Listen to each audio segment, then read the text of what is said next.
Now that I look back as an adult, I realized how much beauty there was in my childhood. Gosh, like I had so many good things.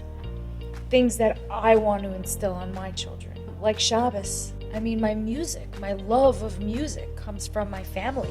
My father was a chazan. My mother would joke and say, "Oi, he's gargling again," which for those of you that don't know, it means like, oh, you know. Yeah. As hard as I tried not to be like my mother, I ended up doing so many things like my mother. My child deserved more, and I deserved more, you know, and my mother deserved more. And so this time, I said, we're not gonna do that. We're gonna stay in the fire. It's gonna be hot for a while. And boy, oh boy, was it hot. Yeah. I bet you grew up like I did, where it was like, so I was like, I'm gonna take that and I'm gonna spice it up. Now, where did the song come from? So I have a hard question for you. If you were not able to be emotionally connected and emotionally secure, how are you able to create that with your child? So you're catching me at like a very whatever moment, and I was like, okay, we'll talk about it. So I have a 22-year-old, and I have yes, Mazel tov. I know.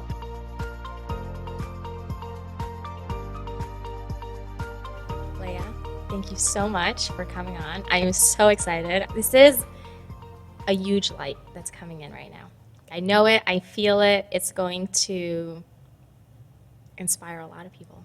What I really want to focus on in our conversation is what did you have to do to make the changes in yourself, the real deep heart changes, to make sure that you show up differently to your children. So I want to go back. What was your childhood like? What was this stage that you went through at a certain point? Like when you got out of your marriage, when you had to, like, let's say, go through that teenage years for a little while. And then where did that shift happen when you realized you have to do the real hard healing? First of all, I'm still doing the healing. Like, every time I think I reached a level, something new happens to remind me that I'm not where I need to be. So I just want to be very clear. And in fact, you're catching me now, like, in the middle of a real struggle. I have to break a really bad habit cycle, and so I'm not where I need to be. It's not like I'm sitting here in this chair and being like, I went on this great journey and here I am. I'm very much on the journey. I'm very much on the beginning. But I was born in Borough Park, similar to you. I went to Klosenberg until first grade, and then I went to Beis Yaakov all the way through 12th grade, including seminary. So I was a real Heimish Borough Park girl. My brothers were also Heimish, but surprisingly, my father allowed my brothers to go to more yeshivish environments. And for those of you that are tuning in and like, what's the difference between the two? It looks the same. There's varying degrees between Heimish and yeshivish, which is hard to explain here. But I think for my father, it was as long as the kids were learned and pious and righteous. It didn't matter if it was Hasidish or yeshivish. And probably because my father was from Toronto, so he was an out-of-towner. My childhood, as a child, mostly was tough. Now that I look back as an adult, I realized how much beauty there was in my childhood. But what was my biggest problem in my childhood was probably the lack of regulation in my nervous system. Straight, simple, that's it. I think my parents were both products of Holocaust survivors, 4 out of 4. A lot of Jewish guilt, a lot of hiding things and sweeping things under the rug, big problems. I've named these problems before, but I'm going to name it again. And I'm sorry if I'm shaming anyone or triggering anyone. And again, I'm not making blank statements, so please don't quote me on this, but I grew up in a home with physical abuse, financial abuse, poor eating and disordered behaviors, probably some degrees of like untreated moods incest, um, a lot of mess. A lot of mess. Again, as an adult now, I see it totally different. How We're do all you see it? messy. We're all messy. Like, everyone has mess. You know, there was a lot of secrets and lies, you know, and I think community was a big priority. Very important what the community thinks. So that's how I grew up. I took that with me. Even when I left, those values still came with me. So I wanted community when I made changes, and so I found other community that it turns out was also not community. So that's how my childhood was. Looking back at it now, I see, gosh, like I had so many good things. Things that I want to instill on my children. Like Shabbos. I grew up super resentful of Shabbos, you know, because to me it was like all these things I can't do. And now I look at it as like, oh, the minute I light candles, I'm like, To relax. exactly, all the things I don't have to do, you know? So shift in perspective. So stupid things like that to larger issues like modesty, right? So I struggled a lot with having to hide pieces of myself and cover up the way I thought, the way my brain worked. Interestingly enough, when my child, who went to Beis Yaakov 18th Avenue, pretty right-wing school, was a vegan from a very young age and never liked meat, chicken, none of that stuff, they told me in school, like, oh, your child's weird and strange. They use those words, you know, and now I realize, like, oh, you mean unique or like individual, has an individual something. So that was a shift for me also. But again, my world was so tiny, it was only Borough Park. That's all I knew. So now that I'm in the real world, and I will say thank you to social media for introducing me to other kind of Jews. And I would get so mad when other Jews would defend Judaism. You know, and they'd be like, you have it all wrong. And I'm like, how dare you say that? You don't know what my experience was like. But as an adult, I now realize, like, that was my experience, Right. you know. So you look back, you recognize the hardships, but at the same time, you appreciate that there were certain values there. Yeah, I mean, my music, my love of music comes from my family. My father was a chazan.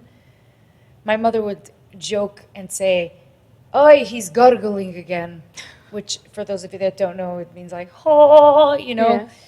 But I grew up with a love of music, and in my own albums, I've produced many from back in the day. But my Right. newest one, it's all very much still Haimish and Chazunish, and Yeah. it just has also other elements, Yeah. but it's all where I come from. And everything, my whole love of Yiddishkeit comes from my father, and my whole love of like hosting and cooking and celebrating loud and big in a good way, it comes from my mother. Can we talk about your relationship with your mother? Oy. What was that like? I'm at a point in my healing journey where I'm very accountable for my own actions. And it's so hard to talk about because I see that as hard as I tried not to be like my mother, I ended up doing so many things like my mother. Like, for example, I know my mother went to the movies. I know she had chalav stam sometimes in her drawer. And she would say, it's the cleaning ladies. Or, you know, hide books from us, you know. And I told myself I'll never lie to my child. But I have, many times. And my reasoning for lying might be I was protecting them, or I had no choice, or I was embarrassed, I was ashamed, whatever. But now I imagine my mother had her own reasons and her own journey.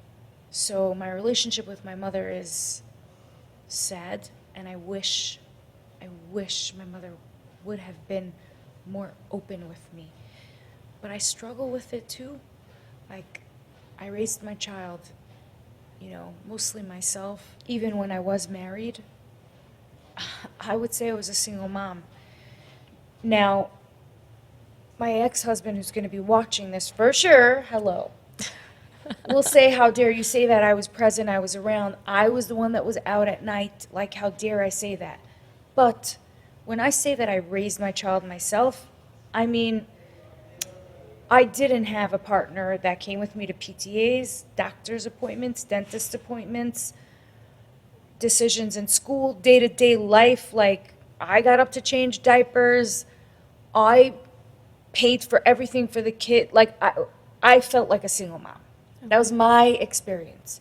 Again, my ex-husband might say otherwise. This is my experience as I know it.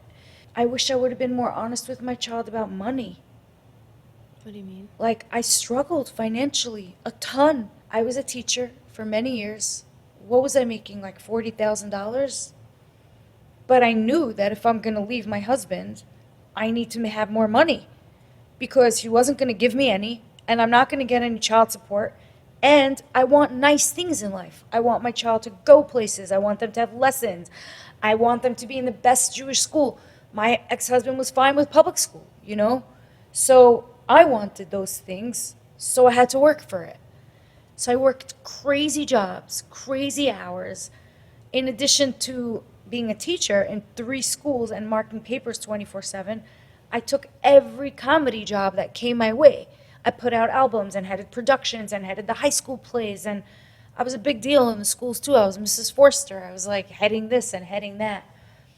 Materialistic, very materialistic, like clothes and house.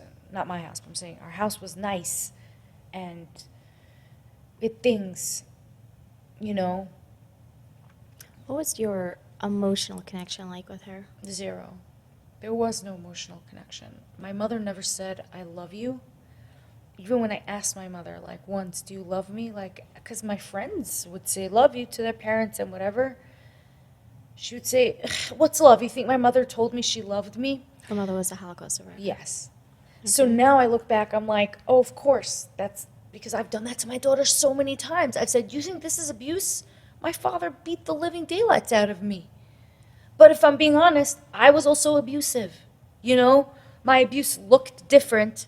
Could I say that I was better than my parents? My child deserved more, and I deserved more. I've done some things to damage my daughter so terribly that I'm just happy that I'm 45 years old and I have the rest of my life to like make it up to her.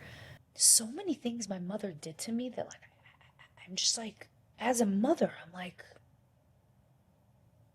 it makes no sense. Doesn't make sense. Like, That how she did that. broken were you that you had to do that to me? Can you give me an example? This is gonna sound messed up, but one thing she did was she pitted our siblings against each other all the time. Like, she would tell me, ugh, your hair looks terrible like that. Even Cindy told me. Even Moshe's embarrassed to be seen with you. Like, and I really believed it. Yeah. You know, so I walked around thinking my own brothers don't like me. Or like stupid things, like they were all in out-of-town yeshivas. I was the only girl. So before they would come home, she'd be like, finally, some happiness in the house. You know? Or before my 11th grade play, I was the main part. I was a funny part. I come home, it's like 2 days before the play. She's sitting on the couch with my father, and she says, Tati and I had a conversation. We don't want you to be in the play. Why? You're too fat, and people are going to remember you in Shiddichim, when I'm of marriage age, that I'm too fat, and that it's going to ruin my reputation. I always joke in my comedy that people say, like, she used to say, no man is ever going to want you. And I was like, mission accomplished. But it isn't true because men do want me. And more, like, I was married. I had a sheitel, a beautiful, long, blonde sheitel. My mother said she's going to give it to the sheitel macher and wash it for me. And it came back chopped. She told the sheitel macher to make it shorter. Now, people who might be watching this might be like, it's not a big deal. It's not a big deal. Because really, individually, each thing is not a big deal. But the message that I got was from someone who loved me. Yeah. So what it created in me was like, do you love me or do you hate me? Because you don't treat someone you love like this. until I realized really my mother didn't love herself. So it had nothing to do with me. She couldn't possibly treat her children well if she wasn't treating herself well. My mother was fat. Like, I hate to be this person because I'm not, you know me how I feel about size. My relationship with health is very much tied to my hair. And my hair is like thick and good now. And I know, because I've been in the shower so many times where I'm like it's not good. Something isn't good. And then I'm like, Leah, what aren't you doing? Oh, you're not drinking water. You aren't sleeping right. Or again, reaching for sugar instead of real food. Like, I'll catch myself. And then I know it. I eat right. I Blossoms. sleep Yeah. right. My hair's thick. It's like my mother told me my whole life I was fat and no one's going to want me. And I thought I'm never going to do that to my child. Yeah. Well, guess what? I modeled awful eating habits for my child. Awful. Like, embarrassing. I don't even want to say it. That's how ashamed I am. And I always said I wouldn't. You know? Okay, so I didn't call my child fat. Right. But I did other things, I do want to make a point. I think it's very important. I think it's important for everyone to hear. And I think if someone did experience what you experienced, the words that your mother tells you, right, I think could be the most hurtful things that a person can hear. Because she is supposed to be the person that is always going to protect you and always going to love you. And you're always going to crave her love, no matter what. My mother knew that. That's the thing. And my mother would say that to me. She would say, you'll always come back because you need a mother. Yeah. And Every it was person like, does. I was so helpless. I'm like, you're right. I do. But now what I realize, and this is about grief, is sometimes you grieve what you never really had. You know? Yeah. It's like you ever look back at some friendships and you're like sad they're over, but you're like, actually, we were never really friends. The potential that it has. Yeah. Yeah. So it's like, did my mother mean well? Certainly. Yeah. Did she love me to the best of her ability? Certainly. Did I have any emotional connection to my mother? Just fear and shame. So I have a hard question for you. If you were not able to be emotionally connected and emotionally secure, how are you able to create that with your child if you don't know what that feels like? I was not able to. So let's talk about that. Okay, so you're catching me at like a very whatever moment, and Okay. I was like, okay, we'll talk about it. We won't talk about it. So I have a 22-year-old, and I have a 2-week-old. Yes. Mazel tov. I know. Yeah. I am feeling all the feelings, even though I'm not the birth mother. Maybe I'm hormonal, or I feel like a mother, like a new mother. And I'm so euphoric and so happy that I told you, like, I miss her when she goes to sleep. I miss her. Every cry is like, I can't believe my child's crying for me, like. And I have so much grief because of how much my child missed out. Last week I went with my 22-year-old to the spa, and I mentioned to you that my child just went through 2 years of chemo. So their hair is growing back a little at a time, so it's very short, very, very short. And like, I don't know if you've ever seen a picture, but like Sin is beautiful, like really beautiful face, big blue eyes, like beautiful skin. Just looked like a little baby, like my baby, And I'm in the hot tub and we're bawling, and my kid's like, "What are you crying for?" And I'm like, "You deserved so much better when you were a baby." Like, I wish I would have anticipated cries or like listened for cues, but first and foremost, I was completely disconnected from my body. I just want to put that out there. Again, this isn't on everyone in the community. My mother obviously had a difficult time talking to me about biology, and we never really had those conversations. Whatever I found out was in disgusting ways. In camp, or I found out from family, like just disgusting ways. So I never really had and then my first experience was when I was in college classes, and I went to the doctor to get birth control, which they all put us on birth control because you're not supposed to get your period before the wedding. But again, if I would have been explained what's happening, so after I got married, I just kept taking the birth control because I was scared to get my period. I don't know. I don't know. I didn't have an understanding and had a lot of complications afterwards, and I had a hard time having my child. And I tried again afterwards. Like, it was not easy for me. Easier than for a lot of other people, but not easier for me. But I was not connected to my body. I've spoken about this at all. So watching my partner carry a child from beginning to end, every month, every stage, every finger, every toe, it was so healing. It was like watching life being born, and also so sad that like I didn't give my child this joy. Like I couldn't I loved my child, but why couldn't I see him so excited? I can't wait for you. And I was excited. I wanted. I had my child with fertility issues. Two reasons. Number one, I was anxious about what my life is going to look like. Then. Yes. Okay. I was terrified to have a family with my ex-husband. Like, I didn't see a family with him. I just didn't know how it was going to work. I was still exploring life. I was just finally out of my parents' house for the first time, and the next thing I know, I'm like 20 whatever baby with a baby. And now so many of the things that I thought I want to do, I can't, because the community doesn't let. If you have, they look down at you. Like, for example, performing. Now we're in a whole different era. Yeah, you really. Okay? Yeah. But when I was performing, people were like, Afro is leaving the house to go out at night. She should be home, right? Unfortunately, my relationship with my mother was that nothing was abundant, nothing was possible. When I told her I want to leave my husband, her response was, I knew this would happen when you lose weight. This always happens when you lose weight. You start feeling good about yourself, I asked you if you didn't experience an emotional connection with your mom, how are you able to give to your child? And you said that right now, by having a second child, right, 22 years later, you're experiencing two things at once. It's amazing. You're experiencing grief, tremendous grief, but you're also experiencing tremendous happiness. And why are you experiencing the grief? Because you know yourself right now, you love yourself right now, and you're able to show up for your child in a much realer, truer kind of way.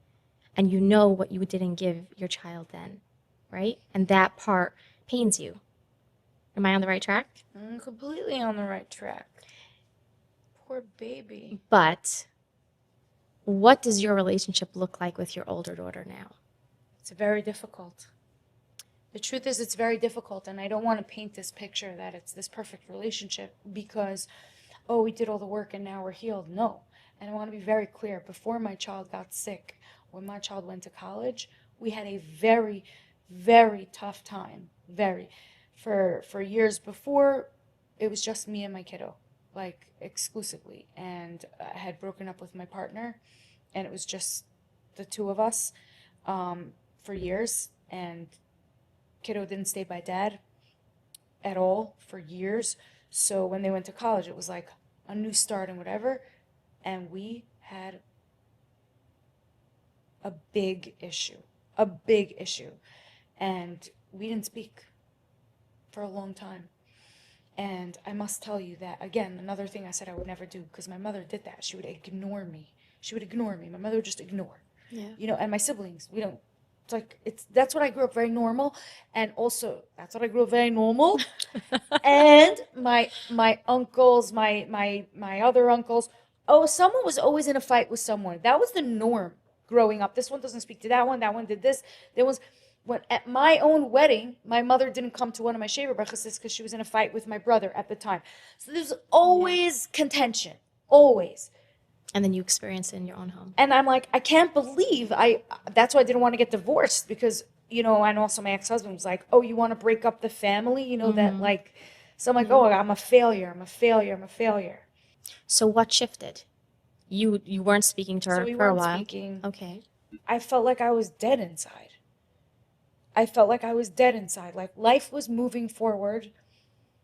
I'm in a great relationship, career, my mental health is good, but I'm not speaking to my child who's alive and but also struggling with life, and needs a mommy.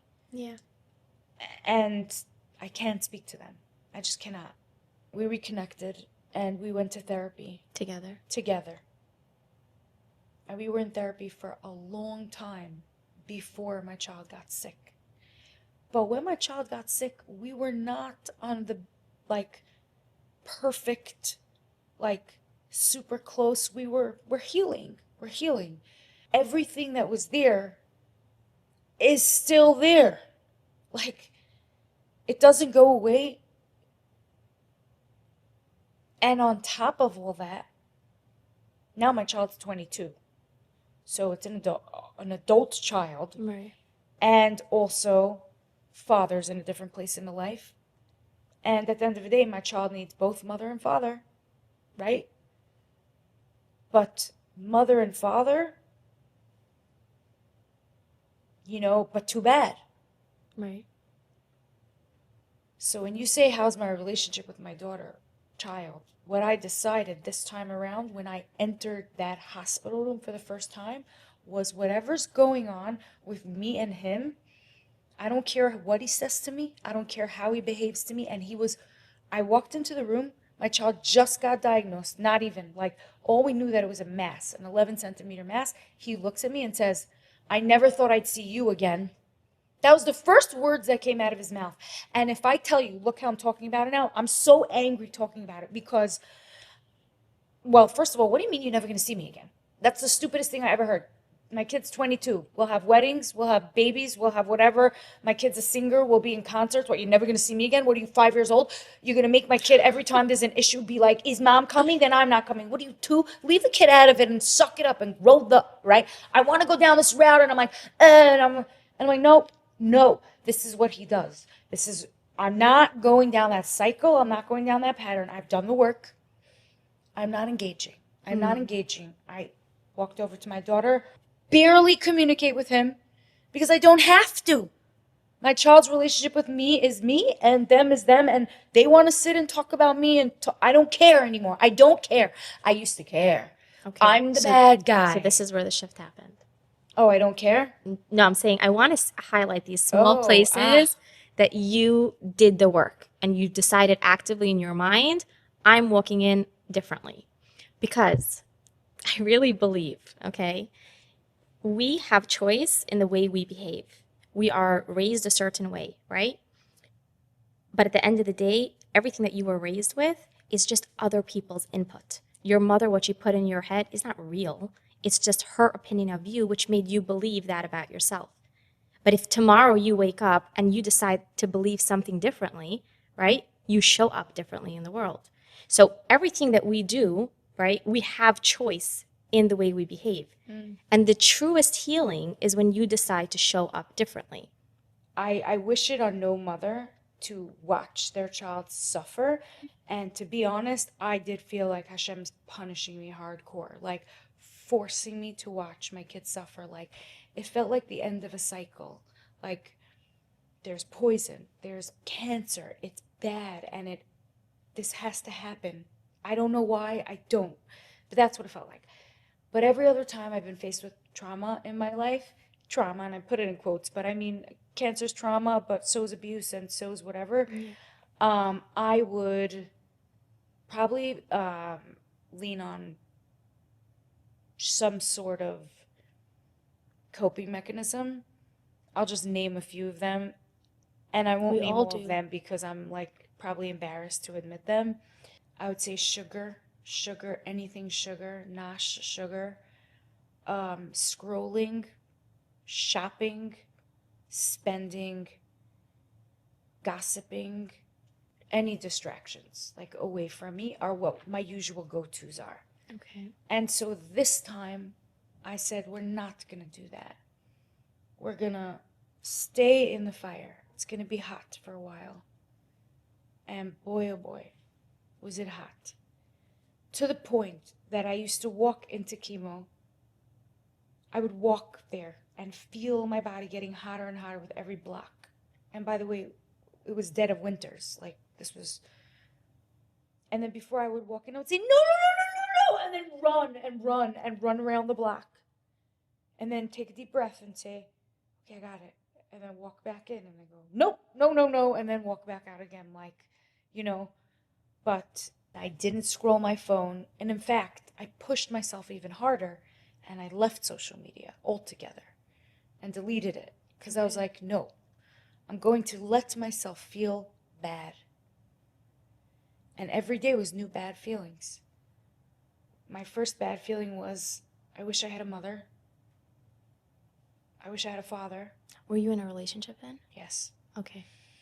Now, here's another thing. Like, when I met my partner, who is a brain doctor, and has seen many trauma and is certified in psychiatry and a pain management doctor, and she said, you've had too much therapy.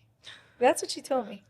Okay. And I was like, oh my gosh, because I did the work and I was in the journey. And how dare you tell me that I have too much therapy? And she's like, you talk too much. You talk about your feelings too much. Mm. And I'm like, wow, she's so uninvolved. She's so like, she's just like a guy. At the end of the day, even with medicine, and she sees a lot of people with high pain, so she does pain management. All her pain management patients are also getting physical therapy prescribed, and she's working closely with because a pill is not going to magically make everything go away. Yeah. So what I learned from her was that, you know, it's true. The talking is great and the therapizing is great and all of it is fantastic. But Lamaisa, Tachos, yeah. what are you going to do about it? So agree. let's say I would make excuses when I was with her in the beginning. And to be honest, one of the things that I did a lot, and if I'm being honest, I'm still going to say this on camera, is like, I struggle with honesty. I do. Because whatever, I could make a million excuses. Shame. No other reason. Shame. Shame of the truth, whatever the truth is. So when I was with her, I also kept things from her about my past. Struggling with honesty meaning you keep things from people or you lie? So, Sorry. good question. Yeah. So keeping things Okay. and then letting a lie continue. This time around, I just decided I'm not going to do that. I'm not going to lie. I'm going to be very open about the struggle. So that was a big problem because usually when I go through something, I don't like to tell anyone. I want to act like everything's great and fine. And nobody will realize this, but if you look back at my social media and you see when I was aggressively posting, that's also part of it. It's a distraction from other things that need attention. So instead, I'm throwing it into creating. Now, to be honest, there's way worse things that I could do than create content. Right. Okay, I'm putting energy out there and I'm making people laugh and it's making me in a good mood. It wasn't real. It wasn't coming from a real place. Well, what's real? I mean, it's comedy. It's not real. It's Right, a but character. Yeah. You know, so it's not real. And the more that I play into the character, the less connected I feel to myself. And it's such a hard balance because I love Tichel Tuesday and I love all my other characters. But for me personally, stepping into those characters often could take away from inner work that I need to do on myself. This is a personal journey, not for everyone else, for me. Because it's a form of escapism? Because it's not real. It's a character. Okay. So it's fine. Acting is fine. Comedy is fine. Yeah. But like, how much attention and effort am I putting into something that isn't real? Would you say that going into acting, going into becoming a comedian, was because you were looking for attention? I love to perform. Why? I love being Why? on stage. Why? I'm old-fashioned. I believe in like entertainment, like Shakespearean times, where it's like people escaped into like a fantasy world. Okay. I love Broadway. I love reading books. I loved a good movie. I like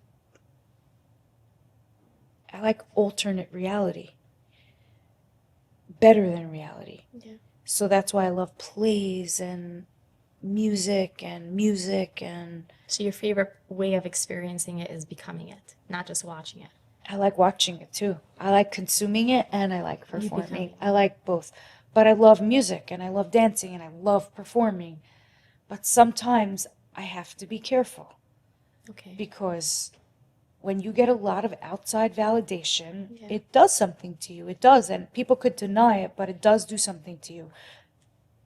And if you don't keep tapping into like why you're doing it or like what it's giving you in your life, then all it is more likes, more follows, more attention, more validation. For me, it's scary because I'm a people pleaser. I am a people pleaser.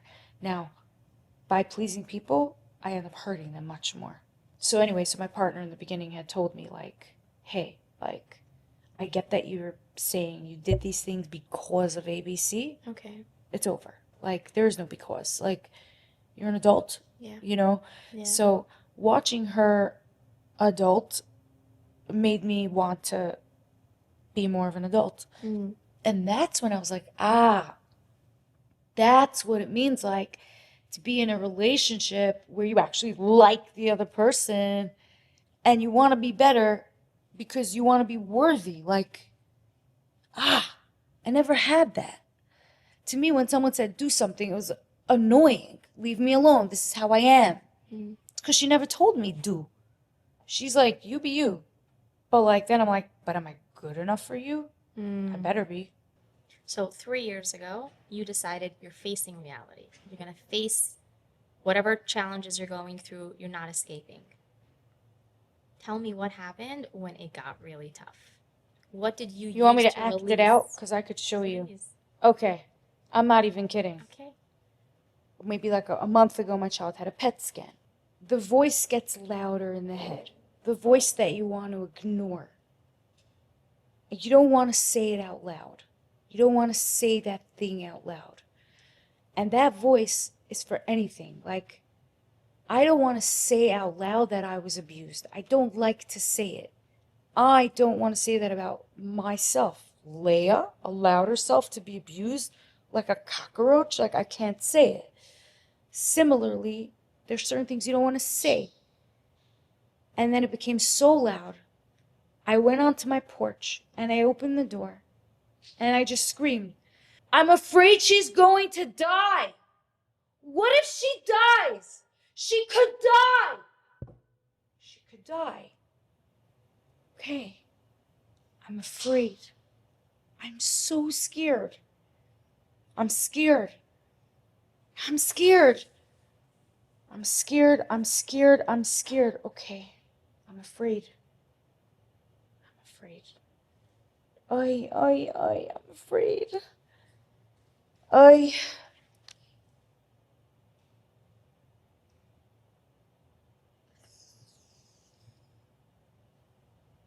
This is very scary. It doesn't go away. But now it exists with me.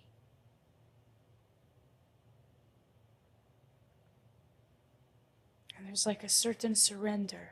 So it's like I find my feet like shuffling towards the doctor's office. And like I find myself going about my day. Like my head feels heavy. But then I remember that I have so many things I could do to help my heavy head, you know? I can't fix my fear, but I could fix my heavy head. And then I feel nauseous, like so nauseous, and I'm like, ugh. But then I remember that I could do something for my nausea, so I can get up and I could have a cold glass of water and I could take a few deep breaths. But the breaths make me so heavy. So then I feel like I'm gonna die again. Because she's gonna maybe die. And then I remember that I could get up. I'm not I'm not a plant, I'm a person. And then I'm like,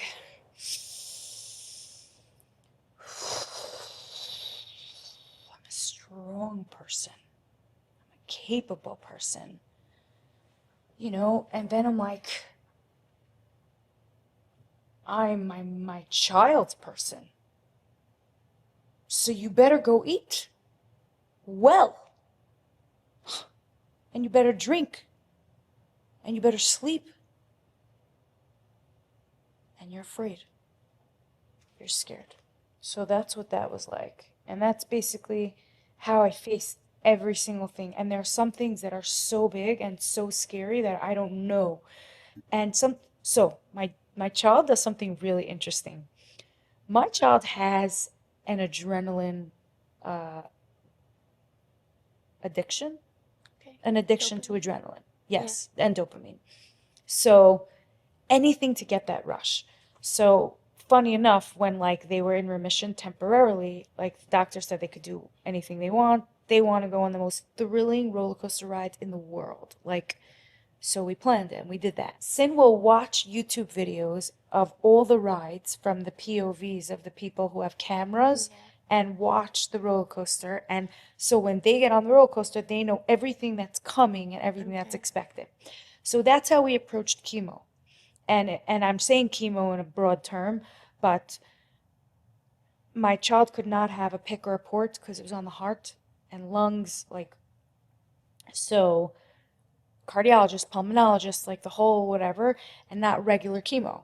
So I don't know if you know this about chemo, but it can bust through veins and it burns through skin. So we've had that. We're like shrieking, ow, ow, ow, ow, ow, and they come running and they pull it off and they couldn't predict, they don't know, how it works. So everything was a challenge, if I tell you. Not only that, my child's a vocalist, so everything is in their voice. It's like a cruel punishment. Like, so all the chemo is destroying like vocal cords and like it's like my child said they'd rather be dead than not have a voice, like, which I can't blame them. Like, before each therapy, chemo, stem cell transplant, we had it all mapped out exactly what's going to happen. Okay. Every possible thing. And even with possible things, like my child got engraftment syndrome, which is like I walk out of the room. This was after stem cell transplant. You have to wait to see if the body takes it. And all of a sudden texted me, I can't breathe. They're taking me to the ICU. Oh my God. And like I run back and they're like being pulled and they're in a glass. And I'm like, can't go in. And basically their whole body swelled up, all the organs like a tomato, wrapped up like nurses putting ointment on the skin, and like I can't go in, I can't do anything, and that couldn't be predicted. But for the most part, everything that could be predicted got predicted. So this is crazy to admit out loud, but when my mother died, I couldn't predict how the death would play out because we weren't speaking. I texted my mother almost every Friday to say good Shabbos, and she never answered me. I called, she never picked up the phone. But I was certain that we would reconnect. I didn't believe that she would die and we wouldn't speak. That doesn't happen, and it did. And that was my healing journey. That's where it began for me. With that moment, I realized I will have to go through the rest of my life and live with the fact that I did not make it right with my mother, and that is out of my control. That is out of my control. So now when I enter things that are challenging, I prepare myself in advance. I learned that from my child. So my father is very ill. This is very hard for me. And again, I'm as a mother who has done stuff to their child too. My father hurt me very badly. But probably the most obvious way that he hurt me was straight up abuse, like beyond your wildest imagination. Look. You see that? You see this? Yeah. You see these stitches? That was when I got pushed down the steps, kicked down the steps. I even remember my father using the word like traska, because he had a lisp. And by the way, I say this with all respect to my father because he's also a very holy man. And every value I have for Yiddishkeit comes from him. And every value I have for how he treated his wife comes. My father was a good man. And also, my father was a deeply troubled man.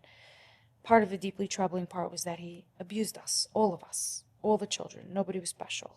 No one got it. Maybe my brothers even got it worse than I did. He reaches out to me. And he tries to have a relationship with me, and I also tried. But one thing I realized, I can't. Maybe if everything else in my life was great, I'd be great. But I cannot. Especially when my child got sick, it really opened up my eyes. The anger that I had for what a terrible father he was to me. And again, I say this, my father's a good man, so again, this is just my anger, I'm working through it. Yes, I'm sorry. He did a lot of things that were not okay. And so I don't want to go out of my way for my father. I don't want to disrespect him. And I know people are watching and they'll be like, well, you're disrespecting him right now by speaking badly about him. But I'm actually not. I'm sharing my experience. And it actually helps me have more respect for him because I could separate that he did bad things and he's not a bad person. But these bad things affected me. So I, as an adult, don't want to sit across from my father. I've been to top professionals who have told me that I have damage. And when I met my partner, who's a brain doctor, I said, I'm just letting you know, this is the name of my doctor, I have brain damage. She's like, you're not brain damaged. But the longer we're together, she's like, I think you do have some damage in your brain. She said if I came to her, she would diagnose me with some damages, Like my spatial awareness, or I have no sight on one side. Probably from being zetzed indoors too many times, or pushed down steps, or strapped, or God knows what else. Things I don't remember. Things I don't remember because I gave birth and I don't remember. Physically things that I should remember. I think about my father dying because he's very sick. And his wife is lovely. He got remarried to the sweetest lady. And I can't picture what it would look like because it's too scary.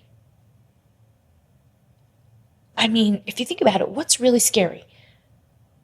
I don't speak to him day to day. It's finality, right? But maybe part of grief is hope. A piece of hope dies too. And that's the hope that me and my mother will connect, I still have siblings, What happens? Do I sit Shiva alone? Do I sit Shiva with them? Maybe I don't need to overthink everything, but maybe I do because I need to be planned. Maybe I need to stop talking about how I feel because it's too much talking. But it helps me. It helps put the words out there. My fears exist. And I imagine that if I have shame about the kind of sister I was and the kind of daughter I was and the kind of person I was, I'm sure they have a lot of shame about the kind of sibling they were and So I talk it through all the time on the porch to myself, what's gonna happen when your father dies? And you try to picture it and imagine it. And then I wrote so many songs. Sacrifice, sacrifice. That's one of my songs. Because life is about sacrifices, And I think once people realize that, that's when you're on the healing journey. Because with every stage of leveling up, you're going to sacrifice things. Sometimes it's an ex-husband. Sometimes it's a friendship. Sometimes it's your pen. And sometimes it's the idea you had in your head of what it's going to look like with your family. But you're always going to sacrifice something to get to the next level. I remember Rabbi Wallerstein telling that to us in high school. You know what's a bulletproof vest? Your parents' love is a bulletproof vest for the world out there. Wow. And I was like, what does that even mean? Oh, I needed to hear that. Yeah? Yeah, I needed to hear that. What I find, and this is why I'm so into this right now, in my family, and not only my family, my extended family as well, there are two types of people. there are the people that are repeating history and repeating the abuse and repeating the same exact way that we were spoken to their children. And then there are the people that are choosing to do differently. Break the cycle. I love break that the song. Yeah. cycle. I'ma break the cycle. I'm not my mother's daughter. I'm not my father's rage. I'm not some little child. I'm not locked up in a cage. I got my own voices. I make my own choices. I don't listen to noises. Emily Akshav, a Messiah. I'm gonna break the cycle. Whoop, whoop, whoop. Yeah. Yeah. And it's hard. Ugh.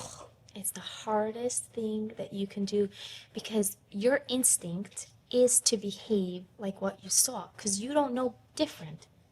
Like a stupid example. Okay, I use this example, but it's such a true thing for me, right? If milk spilled in my house, right? It was explosion. What's wrong with you? Why are you so sloppy? Clucks. You can't. Yeah, exactly, right? With such a fear that the milk spilled, right? I see my child spilling the milk. My body reacts the same exact way because I don't know how to react differently. Isn't it horrible? And you said you wouldn't. 100%. You said And you wouldn't. As I'm screaming and the words are coming out of my mouth, I'm like, for me, stop, stop, stop. And I can't. And I have to actively choose to stop. But something that you said before, which I think is so important, you have to give yourself the tools.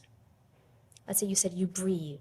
You talk to yourself, you let it come out. We have to know the tools that can help us But you know be what able makes to me change. nauseous is like, because we're in such a pop culture era, everyone thinks they have the secret. Like, oh, it's the breath work. Yeah. Breath work will change your life. Or it's the psychedelics. It will change your life. Ladies and gents, nothing will change your life. You will change your life. It's not even a joke.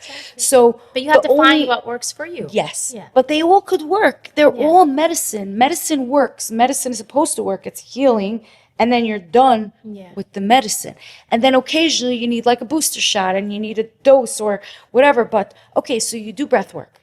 The point of doing breath work is to get to a point not where you're high 24/7 on breath work, or you like it's so that when you're in a situation and you're losing your shiz.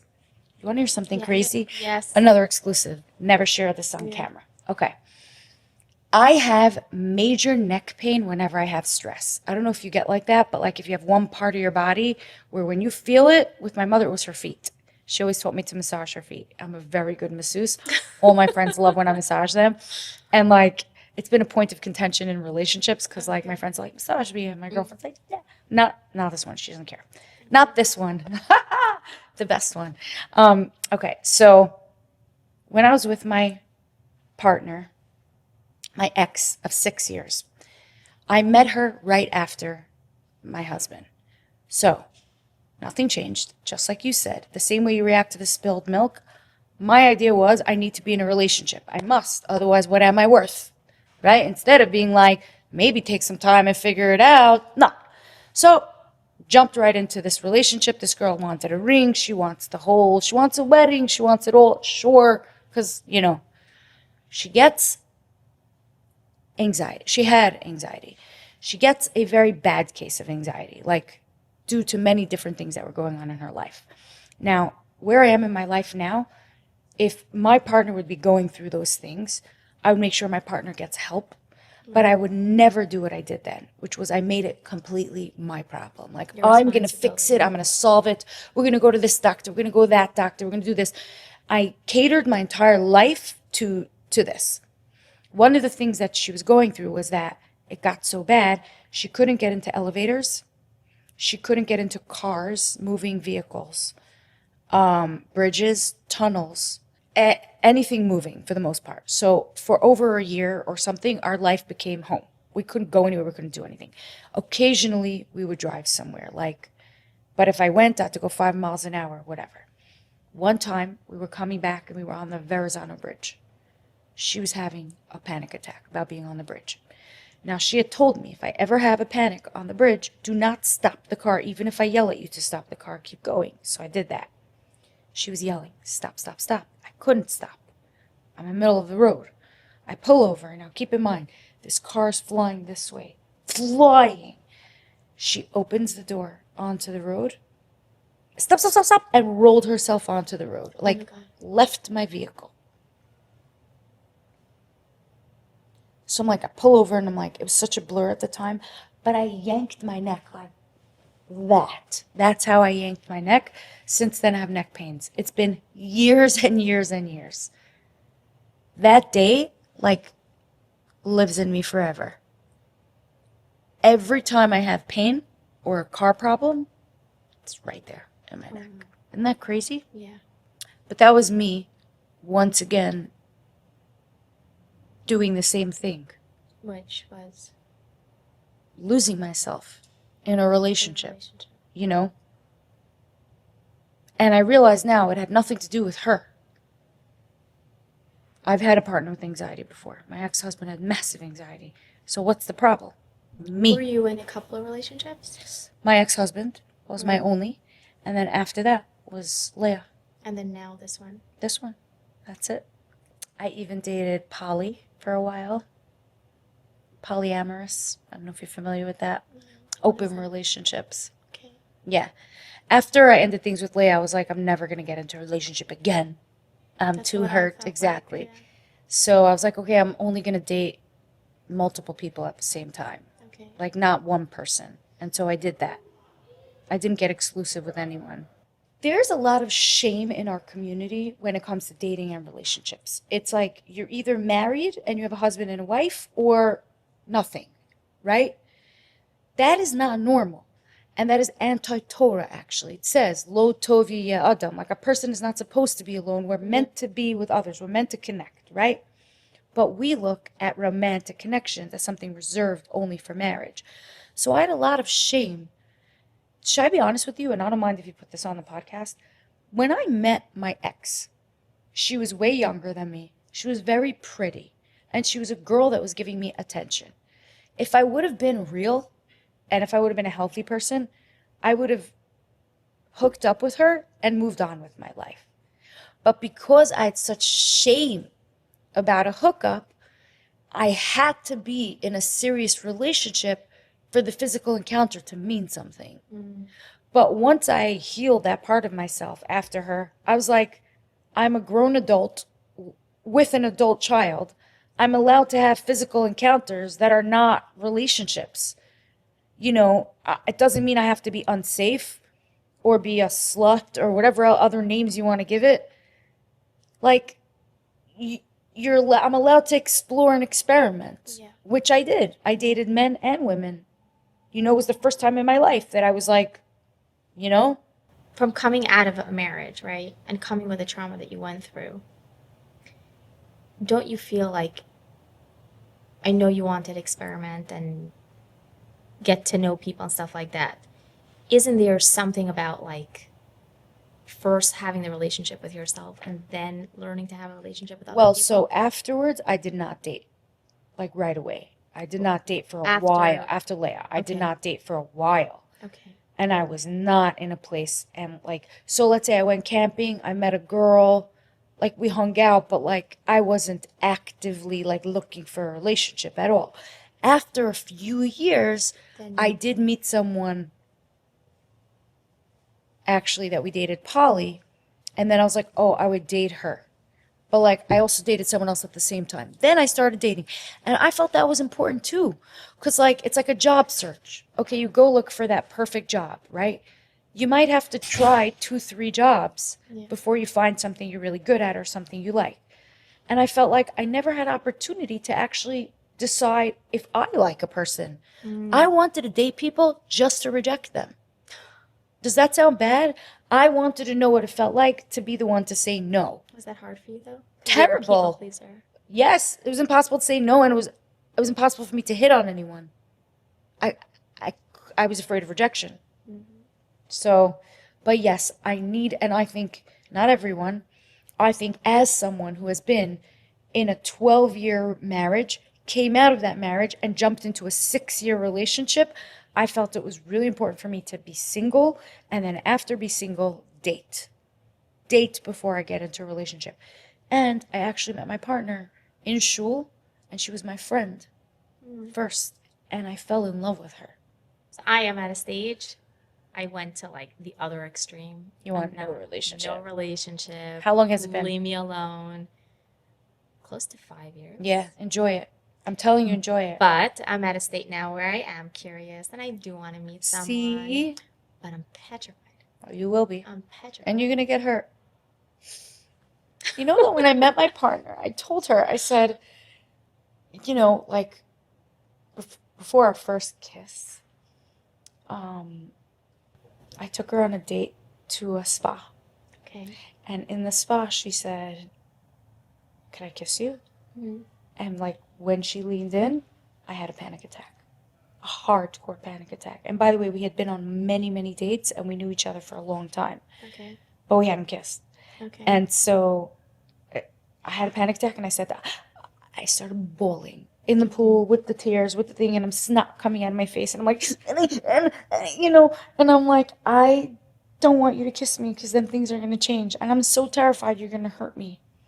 Oh my God. I'm so scared. And I'm so scared to say that. I'm scared to say that you're going to hurt me because then it means I'm giving you power to hurt me. And she said, I most likely will hurt you and we will hurt each other. Yeah. And I was like, okay. I guess I just have to decide if, like, I'm going to let you hurt me.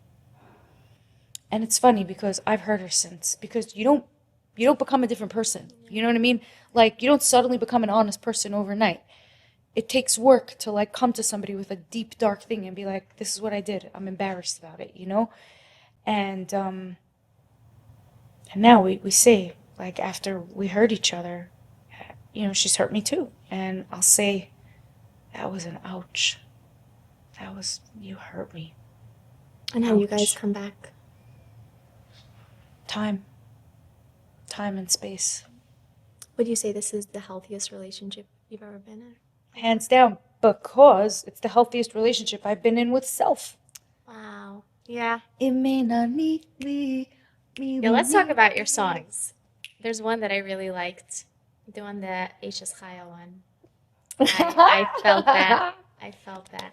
Okay, so Yeah. I bet you grew up like I did, where it was like, so I was like, I'm going to take that and I'm going to spice it up. Okay. So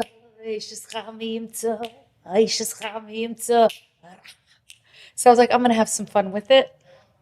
Now, where did the song come from? Okay, we have dreams in life. Everyone always says, like, I want the girl, right? I'm going to get the girl. And it's like a universal concept. Like, and finally, when you get the girl, you're like, I got the girl. And so one day, it's Friday night, and she just lit candles, and I looked at her, and I was like, I got the girl. This girl I dreamed of in my head.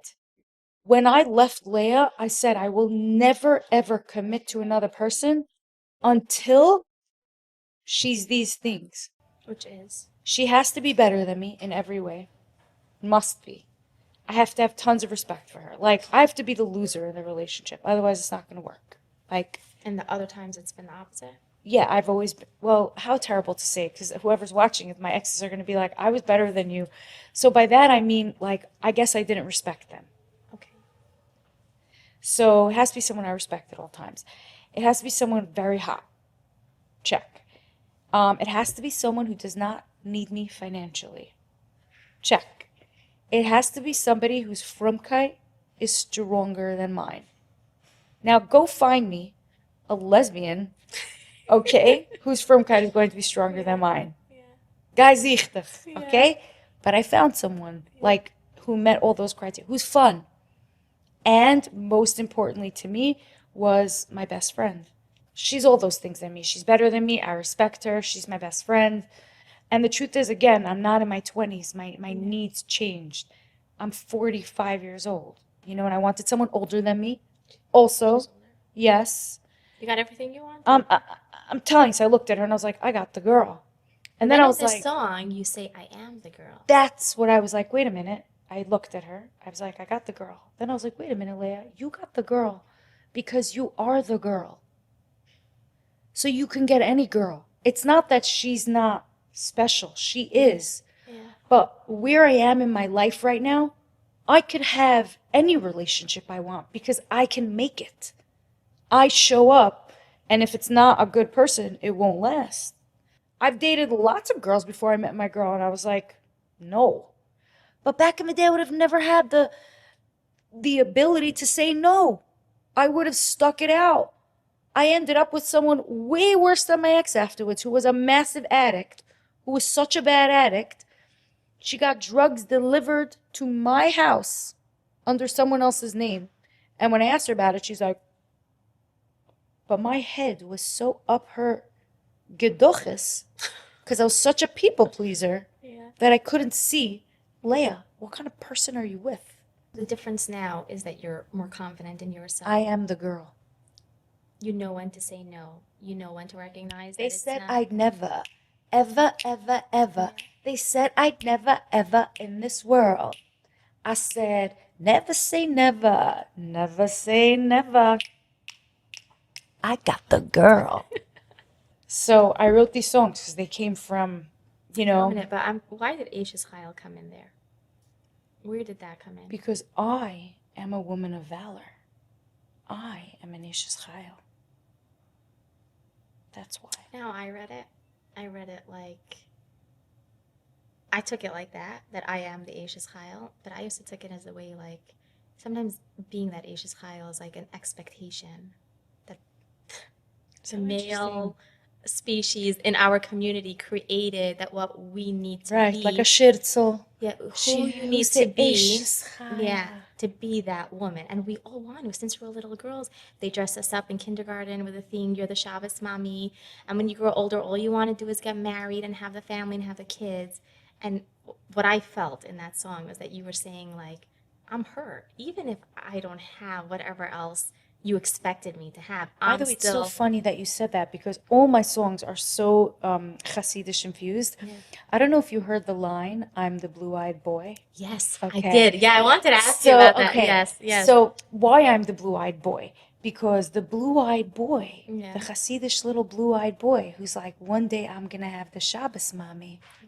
And so I'm the blue-eyed boy, because I also wanted a Shabbos mommy. But you put everything together. You know? You made yourself the blue-eyed boy. Exactly. You got the girl, and you are the girl. Exactly. It's So, but all then in one. Yeah. I hate to say this, but it does go back to, and maybe I'm healing. I hope the gays don't come for me for saying this. But the gays and I have a bit of a problem, because I'm not a very good gay, like, or queer, or whatever you want to call it, because, but again, the Hasidim would say I'm not a good Jew. So I put it in the same category as what you get to decide what's a good this or a good that. So, according to the Torah, I do believe the Torah created a man and a woman to be a couple, to raise a family, and to raise children. Now, you want to break it down then? What does that mean for me? What does that look like for me? First of all, what it means for me is nobody keeps all 613. You know what I mean? Like, I'm doing the best I can. That's number one. Number two, I'm on my own journey. Like, I'm not claiming that you should copy me or be like me. I'm just saying this is where I am, you know? But I think there is a concept of male energy and female energy. And I think even within a relationship of a man and a woman, I will say this, a lot of men behave like women, and they become very chamerizli, and they become very womanly. I actually posted this on my Instagram the other day. Like, I was scrolling and I saw this, don't hate me for this Hasidish guy, and he was like being an influencer, you know? And I was like, ick. I got such ick from it. Not because he was Hasidish, by the way, because it's a man, and like, it's so cringy to me. And I do think it's a problem today where some men are just not tapped into their male, the good parts of their male energy, and Vice versa as well. exactly. So when I was with my husband, I was the man. What do I mean by that? I was in my male energy. I was the organizer, the arranger, the provider, the doer, the whatever. I was in my male energy. Same here. And not in a bad way. Yeah. Not in my feminine. Now, and I was also the male energy in my relationship with my girlfriend, my ex. Same thing. And she was a woman. But I was still the man in that relationship. And she wanted me to be. But in my relationship now, I am tapped into both my energies equally. And I find that in our relationship, we play off of each other. When I'm more tapped into my male, she's more feminine in a supportive way. And when she's more in her male, I'm much more soft and more in my feminine. So, as a Torah observant Jew, I say, hey, I didn't get it right, but at least we complement each other. And hopefully, between the two of us, we're bringing one good energy to heaven. And I think of it like shul. You need a minyan because everyone's tevilos are a little Yeah. broken, and you need one good one to go up. Hopefully, between her and me, we've got like one good one because we both just want to like serve God and live a Torah life. Spirituality is beautiful, and I think one of the most dangerous and most abused words I've heard today. Okay. Okay? And I'm very careful with the spiritual community. And maybe I say this as somebody who leads with or tries to lead with Torah, but spirituality without a basis and Torah is exactly that, is just spirituality. So be very careful because a lot of people out there walking around in the spiritual community are the least spiritual people I know and the most demonic people I've met. Can you explain to me a little more? I'm curious to hear. Okay, let's start with medicine, with the medicine journey. I'm sure you've come into contact with the psychedelic medicine journey, and that is cloaked in spirituality. Okay, so first of all, you don't need psychedelics to reach spirituality. I'm not saying you shouldn't, you could, but somehow the trendy spiritual groups today are all drug fueled, all of them. And I say drugs because it's not, you want to call it medicine, but it's uncontrolled medicine. So, and they use phrases, very scary phrases and very scary words to make you think you're part of a community. No. Mm-hmm. And it becomes culty, it becomes clicky, and you get so wrapped up in the spiritual elements of it that you forget about reality. And I've seen people in spiritual groups get sexually taken advantage of, financially get taken advantage of, morally get taken advantage of. You're saying this because you were part of it or you just saw it? Well, I was also in certain communities, like even the ayahuasca community, which is a very highly spiritual community, or at least it should be, put it that way, because I I have my opinions on microdosing too, microdosing mushrooms, which I know have healed a lot of people, but again, this is my personal opinion. I do believe that should be served for ceremony. Like, it's a ceremony. It's a plant. It's a big deal. It's a ceremony. But people are popping it every day again. I'm just my opinion. My Okay. opinion. But in the spiritual community, the ayahuasca community, I've seen a person I've sat with in ceremony who told me that she's done it almost every 2 weeks for 5 years. She's not on this planet anymore, and that's scary to me. So I think that's very dangerous. The spiritual community has kidnapped her. Okay, so let's not use the word spirituality. Let's use the word religion. Ah, religion. How have you connected to religion, especially now that you are, I would say, a little bit more healed? I think it's very hard to be close to something that hurts you, right? Which is why it's so hard when your father beats you and then tells you, "Chada chazai lib." It's like, you know. So religion in itself is a beautiful thing, or at least it's been a beautiful thing in my life. Religion, when used wrong, not only by me, I'm saying the whole world says this, it can be horribly abusive to you, right? So, modesty. How has it changed for me? I used to be mad. The idea of like a teacher's going to come into my class and take out a measuring stick and measure the knees and measure each inch and measure a girl's hair. Actually, what you're doing is you're over sexualizing. Now you're focusing too much and obsessed. That's not tznius to me. In fact, it screams the opposite, you know? But modesty to me now looks like I'm doing a podcast and a lot of people are going to be watching it. And so I want to look in a way that I feel proud of myself. So I'm not sitting here with my shirt open and, you know, uh, whatever, because I want to be modest in this moment. This is a vulnerable conversation, you know?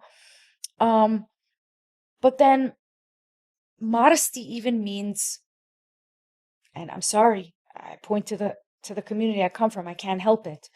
But the way we made simchas and celebrated things wasn't modest necessarily. Very flashy, very showy. Women covered in hundreds of thousands of dollars of jewels, you know. And my partner, who is very successful and comes from a very privileged background, her parents are the most simple, non showy people and are so modest. So, but the Torah demands that we be modest. But now I understand what Matovu Ohalecha Yaakov means, that we don't have the biggest houses on the block. But that changed. So things that I thought were stupid before, like washing my hands in the morning, used to be like, I wake up, I have to wash Negavasser.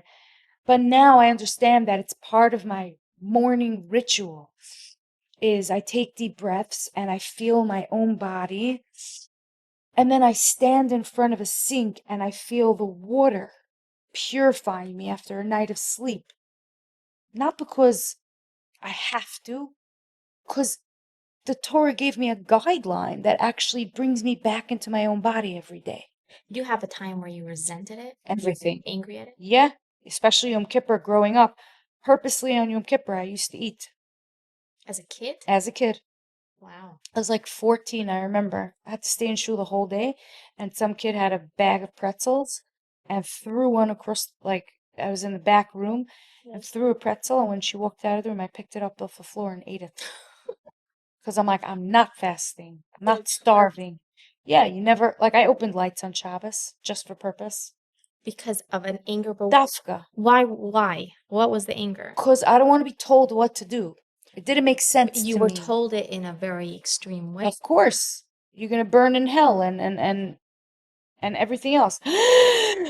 A goy, a Shabbos goy, and like the shame, the whatever. Yeah. So similarly to Chava from the forbidden fruit, they just said don't eat from it. Then they said don't touch it. She touched it. She was fine. Next thing you know, what do you think happened to me after I discovered the real world? I was like, oh my God, I can drink. I'm gonna drink. I didn't go out and have a drink like a normal person.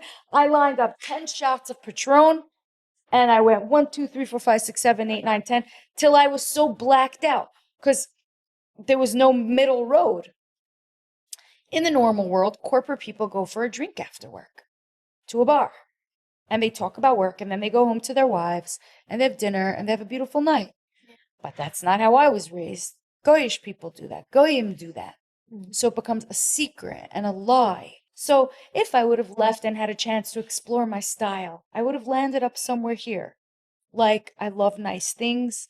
I like classy, you know, but I didn't have a style. So I ran out and I covered myself in tattoos because I was experimenting.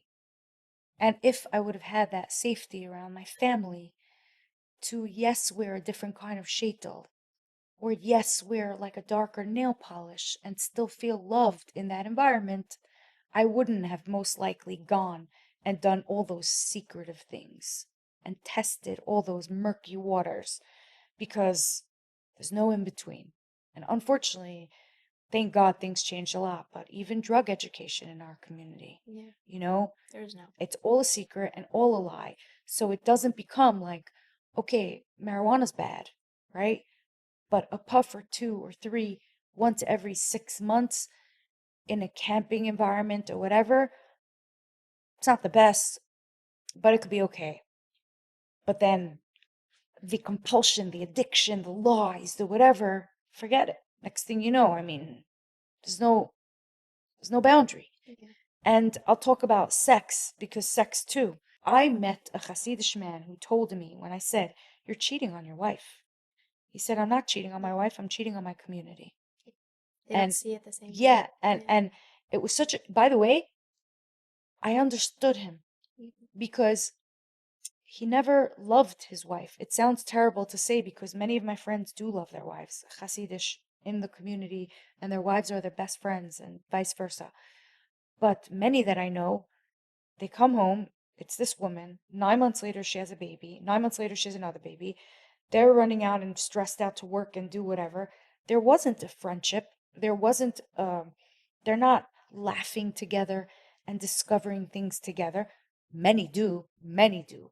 But a guy like that, who then just wants sex out of his marriage, he's like, oh my God, he's the worst person in the world. And the outside world looks at this chassid and is like, what a dirty, disgusting. Look at them all going to strip clubs and whatever. What do you want from them? They were brought into this world. They don't know different. And now they go to strip club because it's, you think they're happy to be in a strip club? They're more, it's shame. They come home and feel like garbage and crud because they don't have that chemistry. Because their wife and them, they don't giggle together and they don't flirt. And to have to be honest, when I went to college classes and they said that when I come home after the mikvah, my husband, I'm gonna be excited to see my husband. I was like, why would I be excited? I'm gonna be hurt. It's gonna hurt me. What's exciting? Ha, schmoozing, chemistry, respect, best friends. Sure. And let me tell you, I have many firm friends that do have that. But that's not what I saw. Mhm. That's not what I saw between my parents either. So where did that shift happen? Where you started to realize that, hey, I actually appreciate religion and I appreciate the things that I was raised with. And it's not so bad. It's actually a guidebook for me. Never went away. It never went away. Never went So you away. just had a moment, a time period where you were just like, let me do everything that I Yeah, wasn't but able to do. even in those moments, I was still loving like Shabbos, and I was still like loving a good davening, and I was still loving all those things. It wasn't a contradiction. Mm. Like I was figuring myself out, but I still very much wanted to be connected. But what I was told is it's either or. You can't have both. So would you say you were connected throughout the whole time? I was connected to Judaism, but not like I am now. But I missed it. I wanted it. I craved it. Life was hard for me. I didn't have a Friday night like my friends had. You know, I wasn't building that kind of life that my friends were building. Yeah. So it felt very much like I was solo. I pushed for certain things, so we did certain things, but behind closed doors, I was opening lights on Shabbos. What does your relationship with Hashem look like? Um, he loves me. I need him. But I will say that it's been a hard year, and my relationship with him hasn't been so great. And I can see that by the way I treat myself. Well, Like, I'm not eating like I should eat. And how do I notice it? I make less brachos, right? So I'm less grateful why do you think that's happening? because life is really hard. My child's going through a lot. My partner was on a journey on, you know, growing a family. My father's not well. You know, it all comes up at once. So, fear of the unknown, and I probably need to tap into my relationship with Hashem a little bit more. I mean, it's coming slowly. Like, I'm feeling very grateful, and obviously, I know there's a higher power. And also, like, I'm being very gentle with myself. Like, there's not a lot of room now to do too much at this time. You look back at your life. Do you appreciate the journey? Yeah. Hell yeah. Is there anything you would have done differently? 5,000 things. Can you name me one? Okay, I wouldn't have married my husband. How crazy is that? Because I have my child and I Yeah. love my child, but like that was not a match. It never was a match. I never would have been with my ex. That wasn't a match. So those two things, wouldn't have done those had I been the person that I am today. Probably 50% of the people I allowed in my life as friends. Can you say that it created something in you today? It Of sharpened. course, absolutely. Like, my child hates when I say this because, again, I've been through a lot in my life, but it's so crazy. I would go back and be a little kid and let my father beat me and push me down the steps rather than have experienced watching my child go through what they went through. My child says to me, "You're not telling me this happened for a reason. Come on. Like, you really want that's crazy." We don't see eye to eye, by the way, on belief. And honestly, I don't blame my child. They grew up with a very angry version of me with Yiddishkeit, and so that's what they feel, angry. They ask me about the cancer all the time, and as sick as it sounds to say this out of my mouth because it's so fresh, and I know my child's gonna be upset that I say this, but I do believe that number one, they had to have cancer for a reason. It sounds crazy that I'm saying this. How dare I? How dare I? But there are moments that my child had to experience things like being on the receiving end, only on the receiving end. My child has a lot of pride and has been very hard for them to receive because of the way they were raised. I don't blame them. They felt burdened a lot by both of us, dad and mom. To be on the receiving end, to have no choice but to accept, it does something to a person. This was this was Gehenna on earth. That's what it was. It was the highest level cleansing process. It was so ugly. It was ugly, and it brought up so many demons inside of me about the way I parented, the way I was parented. Break the cycle. Break the cycle. I'ma break the cycle. And it was a cycle. It felt like a washing machine on repeat. So there's a part of you that appreciates it, Appreciates it. the journey that it pushed you to go on. Ugly word. I can't say appreciates.